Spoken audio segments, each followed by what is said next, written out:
Hi there, welcome back to my channel. My name is Angel and it's my fucking birthday. December 11th is my birthday. We're filming it today. Jose and I went and did some shopping yesterday and bought some books for me.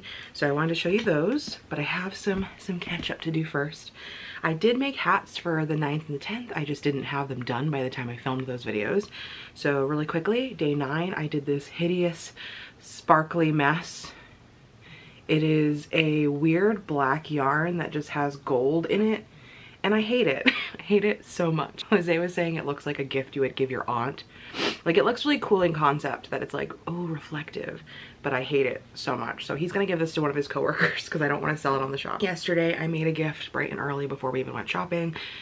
Made a hat. I made this one here, and it is one of the maroons that I got at like Big Lots mixed with a whitish gray tweed, and it's very similar to one I made a few days ago, so that's a little weird, but we're not gonna call me out on it, please. I haven't started a hat for day 11 today, but I'm gonna do that later, so I will probably show you in tomorrow's video once we're a bit more organized. Let's dive in to the book haul. It's not too big, but some of them might be things you're interested in, especially if you were subscribed to my previous channel. So the first one here is Kaiju number 8, and this is a manga. It's a kaiju manga, and I don't know if you can quite tell, but it's got a lot of like cool metallics on the cover. Says, with the highest kaiju emergence rates in the world, Japan is no stranger to attack by deadly monsters. Enter the Japan Defense Force, a military organization tasked with neutralization of kaiju. Kafka Hibino, a kaiju corpse cleanup man, has always dreamed of joining the force, but when he gets another shot at achieving his childhood dream, he undergoes an unexpected transformation.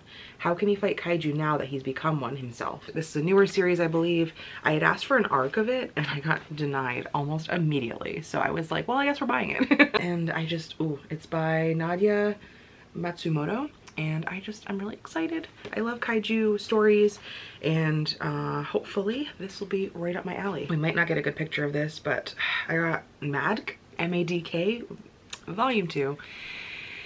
I did a video on this and Dick Fight Island on my previous channel, and it blew up. It did really, really well, where I read some BL manga. This is about a kid in high school who is pretty sociopathic, like has sociopathic tendencies and like pre-serial killer tendencies, where he was like trigger warning for animal or grossness horror stuff. It's gross. It was very gross, but unfortunately the clickbait of it all means that I bought volume 2 even though I already got rid of volume 1, and I want to see where the story goes because I believe it's only a duology. So keep an eye out for a video on that. It might be on the other channel so I don't taint this one, but I will also be reading Dick Fight Island volume 2 in that same vlog. This one was the only one that I picked up without really knowing much about it. So this is The Bear by Andrew Krivak, and this is about, it says it's an Edenic future, so like Eden. A girl and her father live close to the land in the shadow of a lone mountain. They possess a few remnants of civilization, books, a pane of glass, a set of flint and steel, and a comb. He teaches the girl how to fish and hunt, the secrets of the seasons and the stars. He's preparing her for an adulthood in harmony with nature, for they are the last of humankind. But when the girl finds herself alone in an unknown landscape, it is a bear who will lead her back home through a vast wilderness that offers the greatest lesson of all, if she can only learn to listen. I thought that it was really interesting. The cover is really gorgeous. It reminds me a lot of 100 Boyfriends, and something about it seemed a little like it might be horror. I don't think it's supposed to be horror, but it reminds me of the cabin in the house in the woods. I have the cover here, but it reminded me a bit of that slash Near the Bone, where there's like this weird male-female dynamic. This is Ice Planet Barbarians. They are releasing these in these gorgeous YA romance contemporary like covers, and I would have gotten this first 2, but the second one hasn't come out yet in this beautiful paperback. But I already read this. It is one of the weirdest sci-fi romance smutty books I've ever read. Something about this cover is hilarious to me, but I actually really did like these books. I only read the first 3, I think. This one is Nothing But Blackened Teeth by Cassandra Kah. I'm just so excited to finally have it in my hands. It is so gorgeous and haunting and disgusting. It's also like one of the tiniest books I've ever owned in hardcover. A gorgeously creepy haunted house tale steeped in Japanese folklore. A Heian era mansion stands abandoned as foundations resting on the bones of a bride and its walls packed with the remains of the girl sacrificed to keep her company. It's the perfect venue for a group of thrill-seeking friends brought back together to celebrate a wedding. A night of food, drinks, and games quickly spirals into a nightmare as secrets get dragged out and relationships are tested. The very last one, I read Wanderers by this author. This is the Book of Accidents by Chuck Wendig, and I believe this is a haunted house story.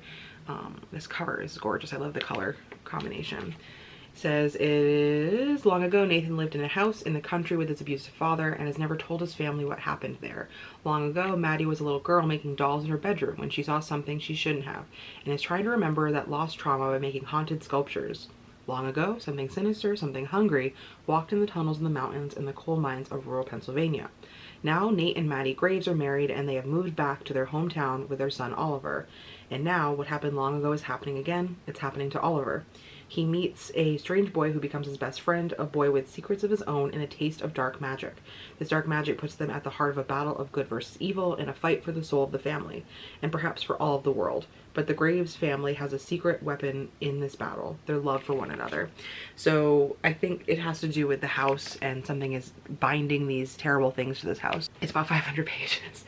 Wanderers was also a very long book, and I feel like Chuck Wendig does really well with this long verse. He's great writing, but it's just very long-winded sometimes. So there they are. Those are all the books that I got yesterday as like a nice pre-birthday gift for myself. I hope you really enjoyed this video. I hope you're enjoying Vlogmas and your December so far is really nice. I know it only snowed once here so far, and it's supposed to be a little icy today, but we're gonna be careful when we go out and go book shopping. And if I do get another set of books, I will definitely film a video for you in the next couple days. But if you made it this far in the video, thank you. Let me know what you're hoping to get this year for Christmas, or what you have already bought for yourself regardless of the holiday. And if you want to just leave an emoji, just leave a heart eyes emoji or a smiley face down below. Otherwise, I will see you tomorrow where I can show you the hat that I make today. And yeah, hope you have a wonderful day.